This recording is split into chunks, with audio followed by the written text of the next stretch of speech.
I hear Delilah whining. Yes, no telling what she wants. Yeah, who knows? Who knows? Anyway, this is Bill and Deb with I Ride Tiny House Adventures. How is everybody? Hello. They can't answer back, so we don't know how they're doing. No, we don't. We hope you're all doing well. And we are doing much better now that we've had about a week to rest up, wouldn't you say? Closer to 2 weeks. Well, I didn't want to make it sound like I've been lazy. Oh. Yeah, so thank you. You're welcome.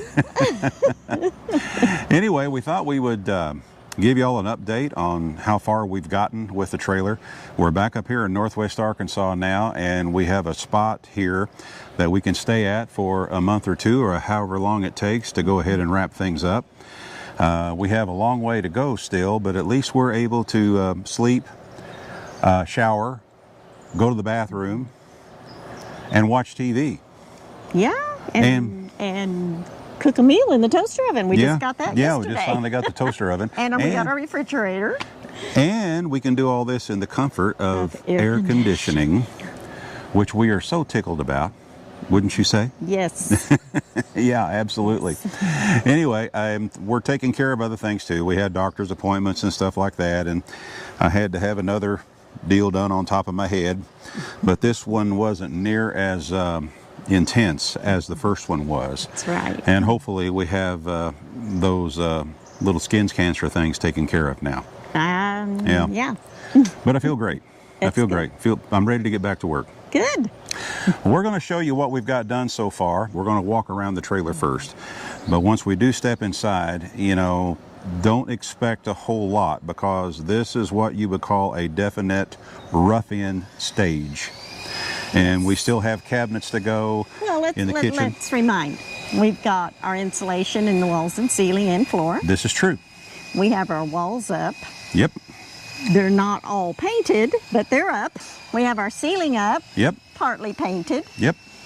And we have our refrigerator and our microwave and our toaster oven there, not in place, because we don't have our cabinets yet. Yeah. Our bed is there on top of the frame. Yep. Frame's not totally done yet. But it's there, and we haven't fallen through it. We haven't fallen through it yet. We've been able to sleep all night. So. Yeah, and I've got you. And you got me. That's the coolest part of all. It's definitely a work in progress. Oh, absolutely, absolutely. But we are making some headway, so we're going to show you right quick. I'm going to start with the outside, okay? Sure. Well, let's talk about the one item that changed everything for us. You want to talk about that first? And that, of course, would be our mini split air conditioner. Now this this is a and as you can tell, it's running. It's running right now. Absolutely. Yeah. And that's all the noise it makes on the outside. And very, very little on the inside. In fact, our refrigerator makes more noise than it does. Johnny of Jan and Johnny, we did a video about their trailer. Johnny came and he welded up the frame for us. We did this all when we was down in Florida. And then, of course, we got this mounted out here, the outdoor unit. Let me step over here and show them how we did with the refrigeration lines. Of course, we came down through here, we went on down, we have plenty of room here inside the tongue area here to go under and then come back up through the floor right in the nose of the V. And what we did on the inside was we went ahead and filled it with foam, spray foam in a can, and it's worked out really, really well. Worked out really, really well. No critters have got in so far that we know of. No critters at all. And that means a lot. While I'm on this side of the trailer, let me step down here and show you a couple things. This is our power inlet, our 50 amp power inlet where it comes in. This is our water inlet right here for both city and city water, if we're connected to city water, which we are right now. And also it has a fill in there to fill our freshwater tank, and we don't have our freshwater tank hooked up yet, but we're going to be hooked up here to city water for a while, so that'll be fine. Now let me step on over here. This is a vent for our gray tank that we have on the inside. We have a 65-gallon gray tank, and we also, you can't see it here, but we mounted a little screen on the inside to keep wasps and bugs and things from coming in through the inside. Now what we have right here, this is a independent 15 amp inlet right here. And the way I'm going to have that set up when it's all said and done is I will have two ways to run my charger for the battery bank. When we're connected to standard shore power, obviously the charger will run off of the panel, off of a circuit from the panel. But I also have another way to switch over where the charger can be powered simply from this inlet only, and that keeps the batteries charged to the point that I can run off of my inverter, not for an extended period of time if I was to run everything in the trailer, but it will buy me a little bit of extra time. Say if we parked on someone's driveway and all I could plug into was an outlet coming out of their garage, I went ahead and installed this, and eventually it'll all be hooked up where I can easily switch over where it powers just the charger, and then we switch over to our 3,000 watt pure sine wave inverter on the inside of the trailer to run the rest of the trailer, while this simply keeps the batteries charged, topped off. Now right here where you see this screw here, I marked the center here, well, I'll also be mounting a 12 volt outlet right here. And the reason why I'm going to have a dedicated 12 volt outlet here is this is where my sewer drains right here. And let me get down here if you can see this a little bit better. This is how we drain the gray tank.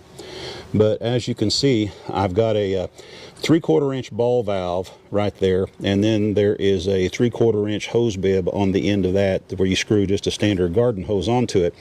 Now eventually what I will do, I will be mounting another 65-gallon gray tank inside the van. And that way when we're parked at a campground for, say, extended periods of time, say up to 2 weeks or so, all I'll have to do when I want to drain my gray tank and go to the dump station, I'll have a 12 volt transfer pump that I can simply plug in to right here where this outlet is going to be mounted, and then I can go ahead and just connect my transfer pump to this outlet right down here, the water outlet here for the gray tank, and pump it straight into the tank in the van. And that pump will transfer the water over really, really fast. It doesn't take hardly no time at all. And then we just simply drive up to the dump station and pull a gate valve at the back of the van and dump it and go on about our business. So that's the whole plan with that. All right, so far we have 3 windows installed in the trailer. We have one on this side right here and then 2 on the other. Let me walk around and show you that right quick. There are the other 2 right there. And they're both the same size, or all 3 of them are the same size, I should say, 12 by 30s, both of them.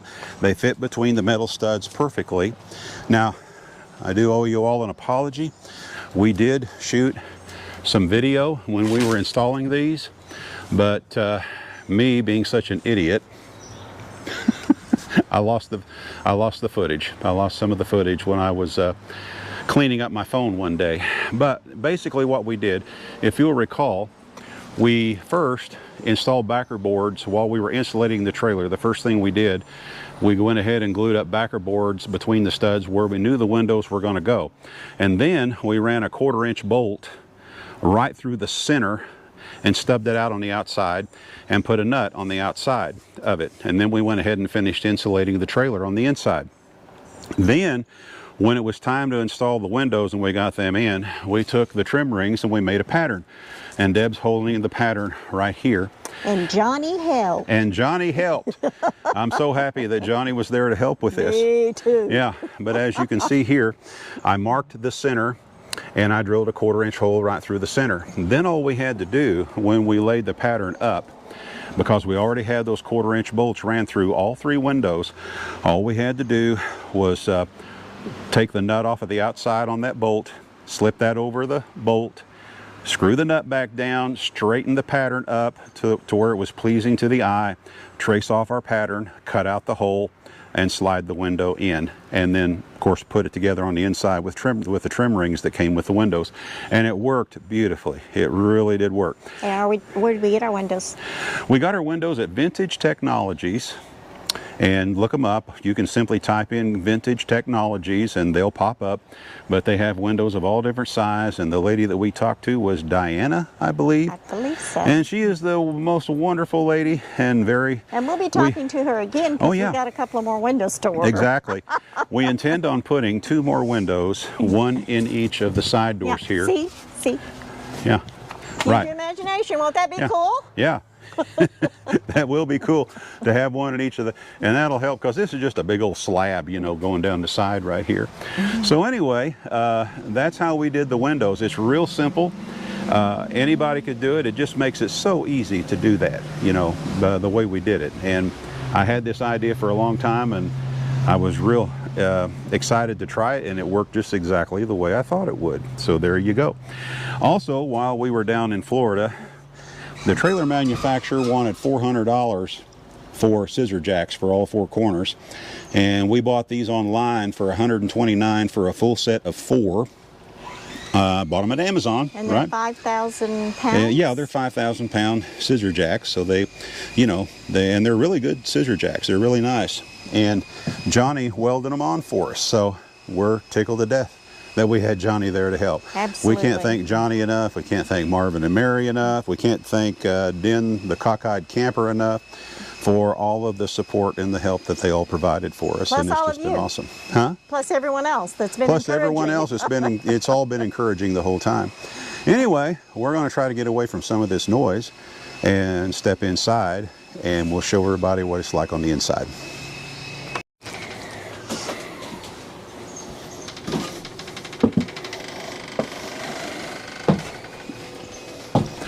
Let me see how the lighting is in here. Let me try turning on, oh yeah, that helps right there. We're going to run the camera light while we're in here. Go ahead and pull this door shut. Okay, listen. Listen. Listen. The air conditioner's on. Actually, what that one sound you hear is the refrigerator. The refrigerator is louder than the air conditioner. Because, see right now, the air conditioner's on 71. And I have a remote. Yeah. And I can, maybe. Yep. Wow, all the way down to 66. You're going to freeze us out of here, babe. Well, I just want them to hear. I know. How noisy it is. I know. Didn't change a thing. It's just going to get colder is what's going to happen. Yeah. And anyway, we had a lot of discussion as to how we were going to lay the kitchen out. And of course, this is not done. Obviously, you can tell. We did talk to a cabinet maker today about a couple of cabinets so I could concentrate on something else. So hopefully we can afford to get him to make a couple of cabinets for us. But originally, we planned on putting the refrigerator right here. That's one window. Yeah, that's why we only had one window right here. And Deb and I both discussed this and discussed it. At great length. At great length. And we decided, well, actually Deb come up with the idea before I did, right? Yeah, well, you always do when it comes to that part. She wanted to experiment with setting the refrigerator in the nose. And after we set it here, we've been trying it this way for a few days, and we think it's going to work out much better, don't you, dear? Yes, it seems less obtrusive there than it did sitting over here. Right. Well, what it also did when we had the refrigerator setting here at first, when we were laying on the bed, it blocked everything. We couldn't even see this window over here at all. No. You know, and it really it took away that openness feeling, you know, that we're after, we're striving after. I'm losing something in that because, and like we've always said, there's give and take with everything you do. By putting the refrigerator in the nose, I'm losing that long countertop space. This is true, but you're going to gain some countertop. I will get some over here. Right over in here but and it's around. Just, the refrigerator just looks less like it's overwhelming the whole house. Yeah. and probably that having the refrigerator in the nose, I know when we're going down the road, towing it down the road, this is probably the smoothest riding part of the trailer, you know, is right up here in the nose, which is important because these things are rolling earthquakes going down the road. And some of you may want to know, it's a Glance, which is retro. Home Depot sells it and Amazon. This one is the 10.0 cubic foot, which is, you know, something I love. But look at that freezer. We can get 4 gallons of ice cream in there. And I was going to raise it, but seeing it over here, it's not going to get raised. Yeah, of course, we got a lot of work left to do here, folks. Oh my gosh, yes. I mean, obviously, we still have to go ahead and, you know, cover the bottom of that valance there, the header that we built to support the inside unit of the mini some. I wanted to build it so it would really hold up well. A lot of our electric will be running. Yeah, there'll be here, some power cords running back in there. You know, because we don't bury them in the wall, and Right, there will be right. cabinets up here that will hide all the electric running along Exactly. there. Yeah. We just got our little toaster oven yesterday. Tried it out last night with some frozen pizzas. It worked really good. Yep. And we have the matching microwave right here. And they do make a matching coffee pot as well. It's on the list. It's on the list, but I don't need it yet. funds, it's that funds thing. And the sink will go here. And we're hoping to center it under these 2 windows. We're not quite sure yet because we want to put a little couch over here, so it's got to all kind of... Yeah, it may be a tad off, but hey, we can live with it. It won't bother anyone but Bill. So what we're going to have here, we're going to have a 36-inch sink cabinet here, and then when we run the countertop, it will come around and turn and go up against the fridge here. We will have some upright supports that we build on either side of the fridge right here. And yes, for the advisors out there, we will leave a space so that the refrigerator can breathe. And on this side, we'll have a 48-inch cabinet. There's enough room for a 48-inch cabinet. And then also, you know, the countertop will turn over here, and we will probably have a Rev-A-Shelf kit that holds a trash can here, or a dirty clothes hamper here, and a Rev-A-Shelf kit that holds a trash can over here. We haven't quite decided on that yet. And these units here, the toaster oven and the microwave, correct me if I'm wrong, dear, but now we'll be building on top of the cabinet. We'll have a shallow tower / shelf that will house both of the units. From here to here. Yeah. And handle both components. Right. And there should be enough room underneath that shelf where we can slide the induction cooktop. If not, I have a drawer in this cabinet that it can live in. Right, there'll be a drawer, we can put that in there. So that's our plan there on that. Now switching over to here, this is the bed frame right here. This is, let's talk about the panel first though. This is where the panel will sit. Now underneath here there will be a 4-foot couch right here. We're probably just going to go with a wicker love seat right here, mainly because of the weight factor, because you know, and it's if we light. want to use it outside, we can easily take it outside. If Bill wants to set up and practice, we can move it out of the way, and he's got lots of room. Right, right. And if our measurements are correct, we have 50 inches there. Yep. For a 48-inch couch. We'll have 50 inches for a 48-inch wicker couch. Or actually, the couch is, I think we measured, it was 49 from one end of the armrest to the other far side of the armrest there. So. Yeah. And on this wall here, where the couch will be resting, just imagine, it's hard to imagine, but we will have a shelf system running all along the top here, going pretty much all the way down, except for a tower right here that holds those storage cubes that we like to use. And we'll probably go ahead and build a closet on that side here. We were going to put a closet on both sides, but a closet will stick out too far on this side, which here again, takes away from the openness of the area over here. But on this wall here, that is between the kitchen cabinet here and eventually our nightstands that we'll be building on top of this platform that'll be level with the mattress at least.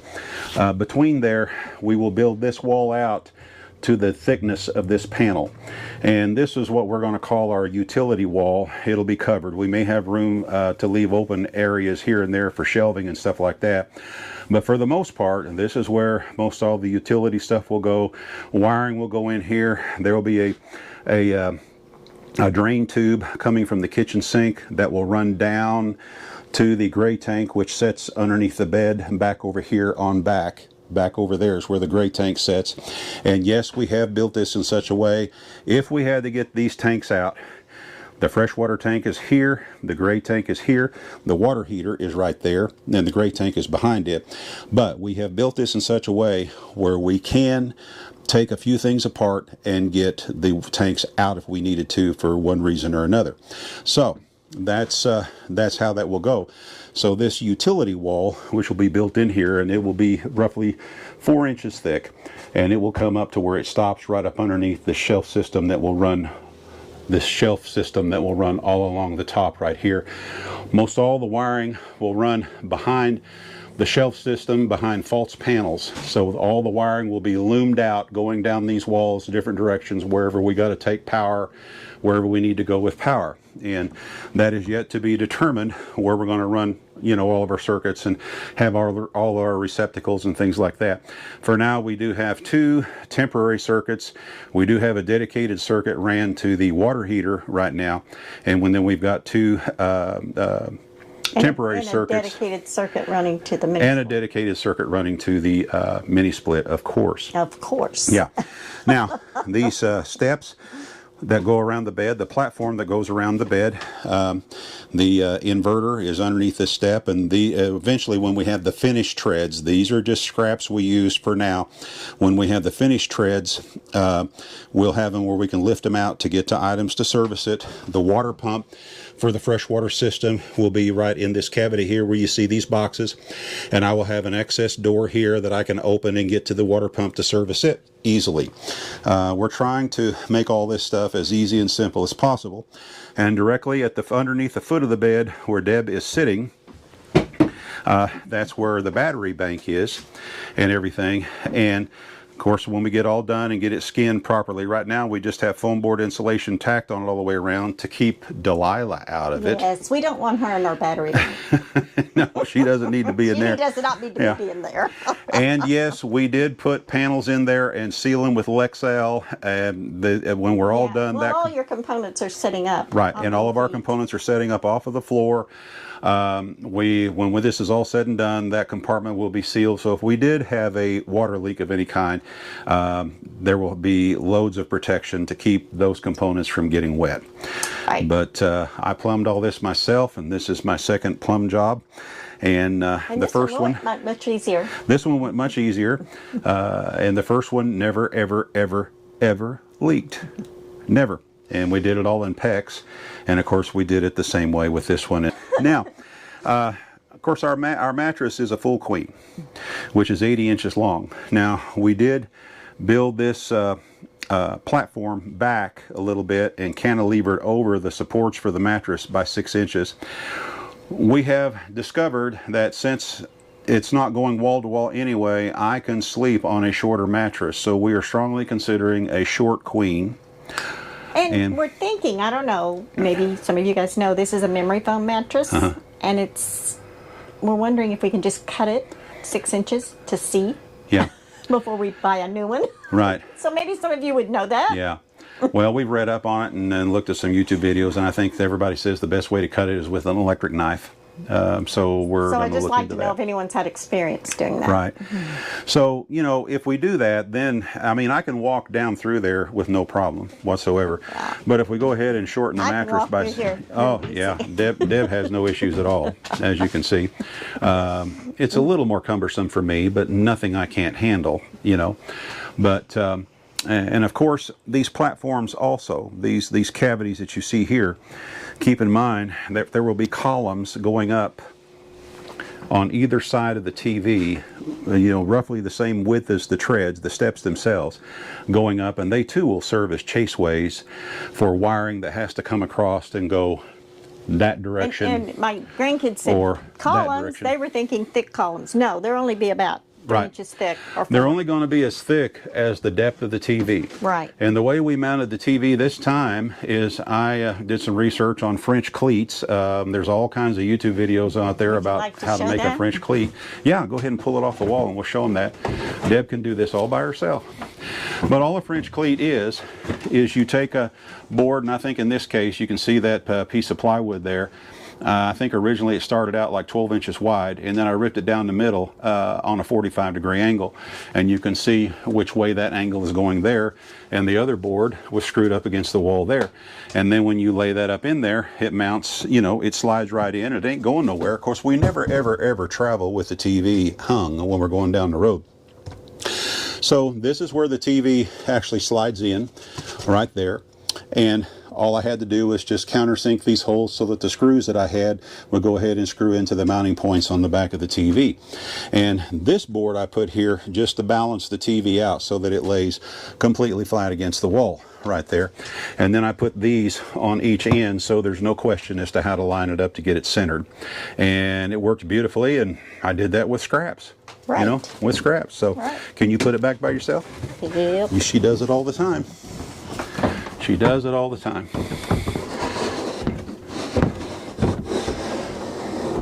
And it's as easy as that. All right, here we are back at the well, Deb's not in the bathroom area. I'm in the bathroom area. But anyway, what we wanted to show you here, we went ahead, we raised the floor in the bathroom area 6 inches, and we did it for a reason. We wanted to utilize this sump pump system that we have right here. And this is made by a company called Rule. I'm trying to remember the part number on this, but they're like $120 on Amazon. We'll post a link for this sump pump. But this thing is awesome. It's mainly designed to be used in boats and things like that. But what is neat about it, now that's what enabled us to be able to have our 65-gallon gray water tank inside the trailer, rather than trying to figure out how to hang it down below, you know, and clearance issues and things like that. Now on the shower pan itself, this is a 4-foot shower pan, 34 inches by 4 foot. And it really is awesome to be able to take a shower in a 4-foot shower rather than the 32 by 32 we had before. Now, in order to get this where we could set up housekeeping as soon as possible, we still have more to do here, obviously. We do have FRP on this wall where the shower head and everything is mounted right here. But we haven't put the FRP here or back here yet. So what we did to get us by until we can, you know, get to that point and do that, we went ahead and just bought some cheap shower curtains and just hung them all the way around to protect the paneling behind there until we can get time to do the FRP. But now this sump pump, let's get back to it. It is absolutely awesome what it does. And it pumps it really, really fast. The intake is right here. The shower is lifted 6 inches up off of the floor, and we used a side drain, and we will post a link to the side drain that we got on Amazon for that. And it drains, and there's a slope. It's about a 2-inch drop in the slope from where the side drain is to where it lands at the sump pump. Now, while we're on the subject of the sump pump and how things are draining, this is our composting style toilet, and we used a Privy 500 kit, which is exactly what we used on the red trailer. And the Privy 500 kit is a urine separator type unit, and I modified it a little bit where I could utilize a regular oval toilet seat because we prefer that look rather than what comes with the kit. In addition to that, where the urine part is, the funnel part for the urine, it comes with a tube that you can direct somewhere else. Well, I did away with the tube that clips on, and I made a funnel out of 1.5 inch PVC and reduced it down to 1 inch. And then you can't hardly see it because of this 2x2 upright right here, but there is a 90-degree barb fitting right there, and I have a 1-inch tube coming off of it, and it too drains down into this main tube, which eventually ends up in the sump pump right here. So we don't have to worry about that. It gets pumped up into the gray water tank. Now, when it leaves the sump pump, and this is the exit line that comes out, I've got it going into a 1-inch check valve because it does lift the gray water up into the tank roughly about 17 inches. And it does that with no issues whatsoever. But, you know, I just wanted to make sure that it wouldn't come back down into the pump, drain back down. So I installed that check valve right there, and I can get to it to service it if I need to or replace it from right there. And this thing really works cool. Now what we do in the middle of the night, it takes roughly about a half a gallon or so to activate the sump pump to get the float switch to work. Show them the shower how it went, right, and show how this works. Exactly. That's what I was alluding to. In the middle of the night, when we have to get up and do our thing, after we get done, we just run the shower water just for a little bit.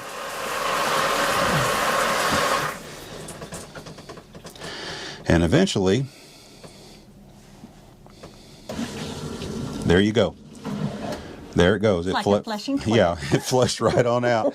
So that's really cool. Now there are more than one inlet on the sump pump itself. And in fact, there's a total of 3.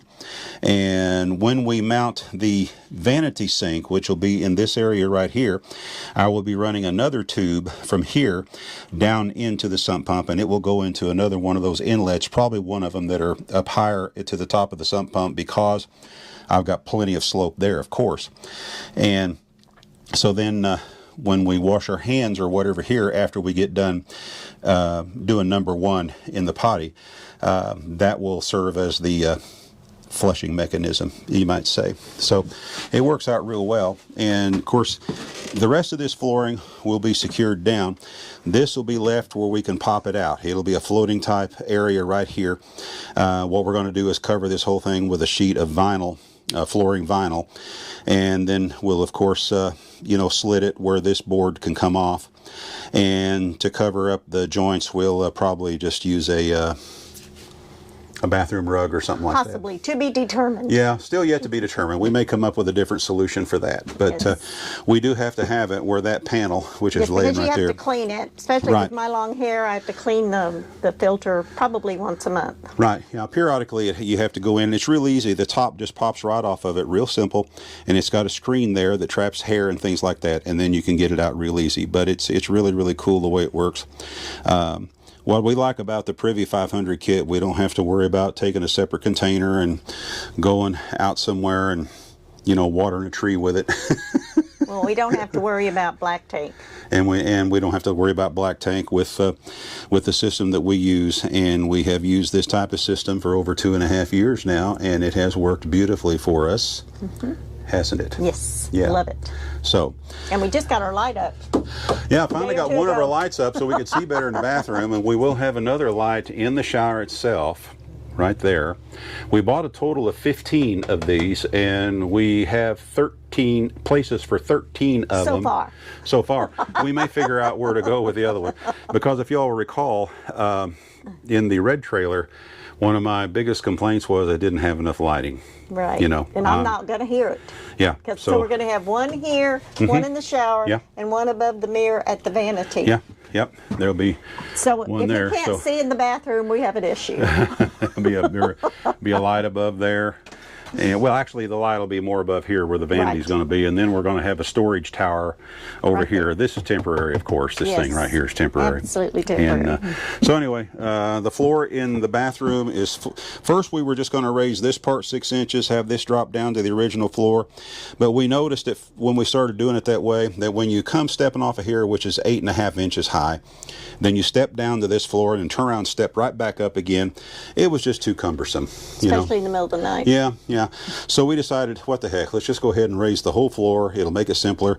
Now we've got an extra spot for storage underneath this area here, Right. because we're going to leave an opening where when you open this door, we'll have secret doors that we can pop open and store some stuff inside here. So that's our thinking on that. In addition, this area here in front of the bed will all be storage too, and Right it's now a large it's area. Delilah's tunnel. Yeah, Delilah likes to go in there and hide. But anyway, that's our plan on that. Well, that was the rough end tour. Yeah, the rough end tour. And hopefully I can get this thing edited down where it won't be too awful long. It won't be too awful long. Nah. We had a lot to cover. Oh yeah, had a ton of stuff to cover. Because we for have sure. not really shown you guys the inside since I think we were putting the ceiling up. I know. And I that's know. been a while. Yeah, it's been a while. But just think, one of these days, not in the too far distant future, we'll be able to shoot a video showing the thing all completed, and they'll be able to see our couch sitting here. They'll be able to see the cabinets, how they wrap around in the kitchen in the U-shaped form there. All the appliances will be in the places they're supposed their to go. homes. Yeah.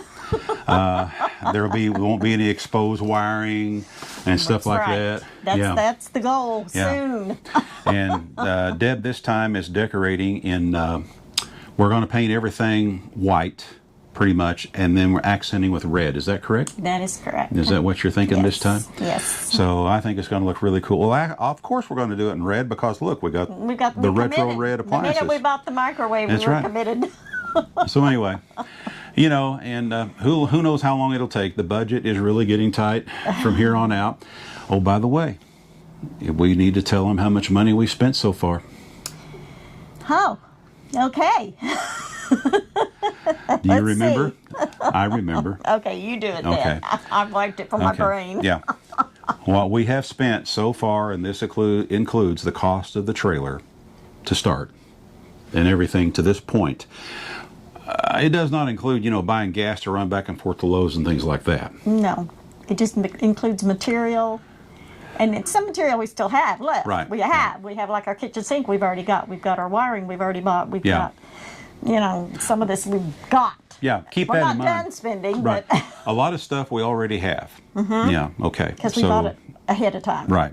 We're going to have to still pay for the cabinets when they get done and things like that. But the main reason why we're having them build the cabinets is because I can be doing some other things while someone else is building the cabinets for us. So that's another reason why we thought it might be plywood's kinda hard to advantageous. find. And plywood is getting hard to find. And then having the proper tools to put them, to cut them correctly and everything is, and I'm picky. So, but where we are to this point right now, are you ready?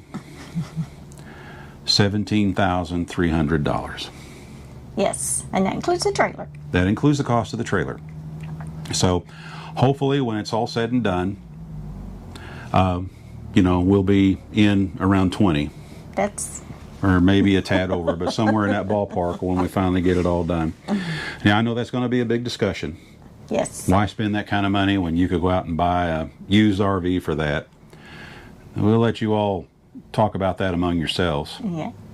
There's advantages and disadvantages on both sides of the fence, Yes. and we'll discuss that in another video. We're building this the way we would like to, Exactly. and it is our home, our full-time home, and we hope it to last us, 10 to 12 to 20 years, right? Right. Well, once we get done with it, we shouldn't have to, just like on the red trailer. When we got done with the red didn't trailer, have to do any repairs. we didn't have to stop every minute and fix something, So that's our redo home something. again. We was watching a video the other day, some young kids that bought a regular travel trailer, and it wasn't but maybe 3 or 4 months old, and when they stopped to set up, when they went inside, their gas stove had literally fallen out of the cabinets onto the floor. I would just be sick. I know. So there you go. We're trying to avoid that. So, but there's a lot of ways to look at that, and of course you're not going to get the kind of battery bank that we have. And if you go back and watch that video that we did about the battery bank is going to be pretty awesome. So, And we can't wait to start using it a little bit. exactly. Right now we're just using it to run LED lights in the sump pump, Yeah. and I haven't even plugged in the charger in 2 weeks, and I'm still at like 96%. But, So it's not even had the charger plugged into it. From the draw that we think we'll do, and from that, we can actually boondock Yeah, for 2 to 3 days Yeah. and run our air conditioner Exactly. part of that time. that's right. Yeah. And so those things are important to us because we're Absolutely. 100% electric again. Yep. And so anyway, we've talked enough. Okay. This is Bill and Deb with I Ride Tiny House Adventures. And we're not camping. We're living. Absolutely. Y'all take care. See you again soon. Bye-bye.